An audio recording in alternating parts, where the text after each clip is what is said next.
friend Roger Christopherson here again with another first listen review. We're just knocking out a whole bunch of stuff to babble about today.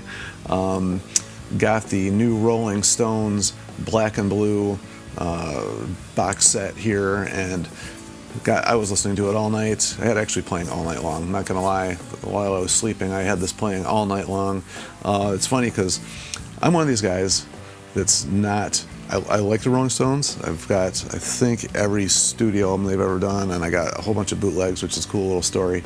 But I've never been a huge fan. But I'm not saying I don't like them. Maybe I'm wording that wrong. I've never been like a diehard, I gotta have everything they do fan. I'm kind of more like a casual listener. I put them on. If they're on, I enjoy it. But I don't go out of my way to like usually get their stuff. If it's around and I see it or I find something somewhere, I'll grab it. And that's just kind of the way it's always been. But a cool little story about how I found these guys, and that's what we do here. We tell stories, we babble. So like, share, and subscribe to keep this music. If I could talk today, to keep this music alive.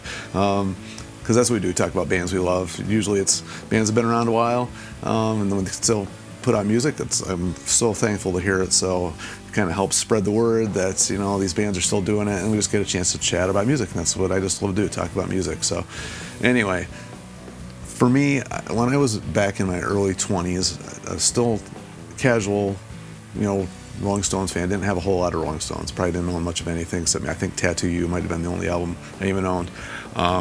By them anyway.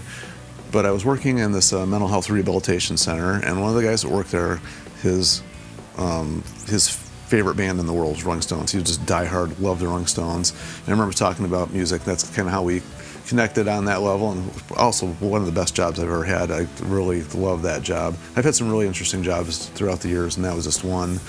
I was playing in a band full-time, and I was doing that full-time, and it was great. It was like just one of the best times of my life. And this guy really, really wanted me to listen to the Rolling Stones. And I just, I wasn't against it or anything like that, but he comes in one day with this bag, this just like Walmart bag, plastic bag, just full of cassette tapes, and he just hands it to me. And he's like, "Here, I have this for you.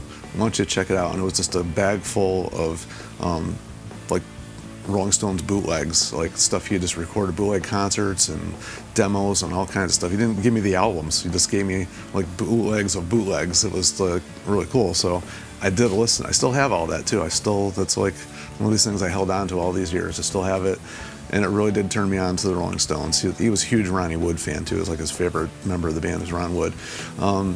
So that's kind of how I got to learn the Rolling Stones, and that kind of segues into this album, because if I'm not mistaken, this is the first album with Ron Wood, and it's a very transitional period for these guys. I know I've heard that forever, that this is a transitional album. It really is. It's they're trying to find themselves with Ron, I think, trying to experiment with new styles and new sounds, and kind of introduced elements of funk and maybe almost disco in some parts, throughout this era, these years here anyway.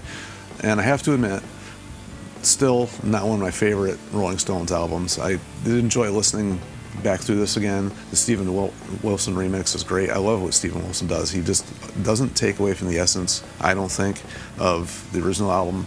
He just leaves with a feel of what's there, and maybe brings out some stuff that you didn't notice was there before, and kind of highlights things maybe you didn't ever notice were there. So I think that's what we did on this one. It's very, very good remix of Steven Wilson. I just really always enjoy everything he does. When I see his name attached to it, I pretty much am guaranteed that it's going to be something I'm going to enjoy. Even though still not one of my favorite Rolling Stones albums, I really did enjoy listening to the new remix of it, and it was fun to listen to again. However, the outtakes and the live stuff on here is definitely worth it. It's funny, there's a song that they didn't use on the album that was recorded back then, I Love Ladies. That's a cool song, and the Shame, Shame, Shame on there, those are great songs. I actually like those better than the ones that were anything that was on the album. Those are actually really good. And the highlight, I think, for a lot of people is going to be the stuff with Jeff Beck on the CD2, the blues jams, the Rotterdam Jam, the Freeway Jam, which I've never heard before. I don't know if those have been previously released or not. Like I said, kind of a casual fan of the band, even though I do have a lot of their stuff. I don't know if that's been out there before. Maybe something I've missed, I don't know, but I really enjoyed those. And it's just 6 songs, but that was like 40 minutes worth of music right there. So if you're into that type of stuff, you're gonna really like that. And then the next 2 CDs are the Live at Earl's Court, which I thought sounded great. I actually really enjoyed listening to that. I actually played it through several times. These 2 CDs in particular. I don't know, they were on fire this night. I guess they did like a vacancy, maybe, I think they did during this time, and they, for whatever reason, they were just on fire. I've always felt like they're like one of these super tight bands that are loose at the same time. They just have a very loose feel. I don't want to say sloppy, but a loose feel, but somehow they're like tight. They're always tight with each other. They don't like lose the groove. They're just really always on. Sometimes for me, Mick, you know, his vocals, some days are great, some days not. This one is kind of the live part here is kind of like a mix. He's, you know, rough in spots. Sometimes I just feel like he's just shouting and not really singing any melody at all. And you hear that in here sometimes when he's actually singing the melody. I appreciate that a little bit more than I guess when you just feel like he's just yelling. But I don't even say yelling. He's just half speaking, half shouting. I don't even know how to explain it. Like, he does that a few different times in here. But still, the band was tight.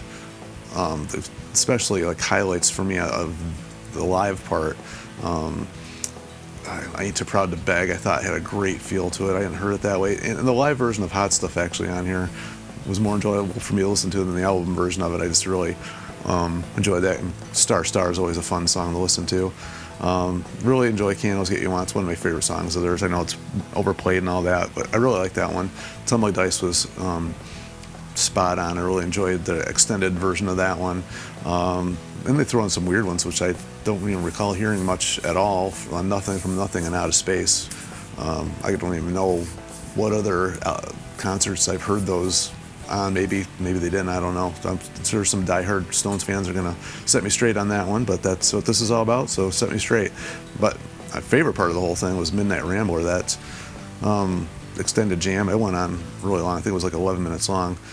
Really like that. And then like that, from that point on, it was just like major meltdown for as far as like what I loved. It's only rock and roll. Brown Sugar, which was great. You know what I've always bothered me about Brown Sugar is my favorite part of the song is the opening riff, and then they never play it ever again in the whole song. Somebody should like do what like Townsend did with a substitute and take that riff and you know, what was the other song?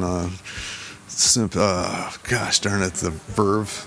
What was that song? Bittersweet Symphony. They took from the Stones song too. Somebody should take that riff and just make a song out of it. I don't care if they get Stones will leave you alone. They don't sue people apparently for that. Well, I guess they did for the Verve, but they didn't sue Pete Townsend. Anyway, my favorite part of the song is the opening riff. Jumpin' Jack Flash is great. I think that was extended a little bit too, if I remember right.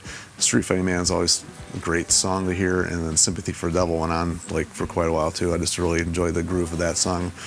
I got to see several different bands play that song throughout the years. It's been covered a lot, but it's always a fun song to hear, and that was just kind of a cool way to end things. I really enjoyed the extra stuff on here. Even though it's not one of my favorites Stones album, this box set was well worth getting. Really enjoyed it. I think any Stones fan is going to really like this one. I don't know if this stuff has been released before. I don't know if there's unreleased. I didn't check into it that deeply, so, you know, if I don't know what I'm talking about there, which I freely admit I don't, let me know. Let us all know. Has this stuff been out there somewhere else before or not, or whatever? Anyway, that's what this is all about. Hope you enjoyed that. And if you have anything to add, feel free. And I know they're going to probably keep releasing box sets forever because, you know, Stones have tons of stuff out there, and I'm sure they have tons of material to dig up. So until they do, we will see you.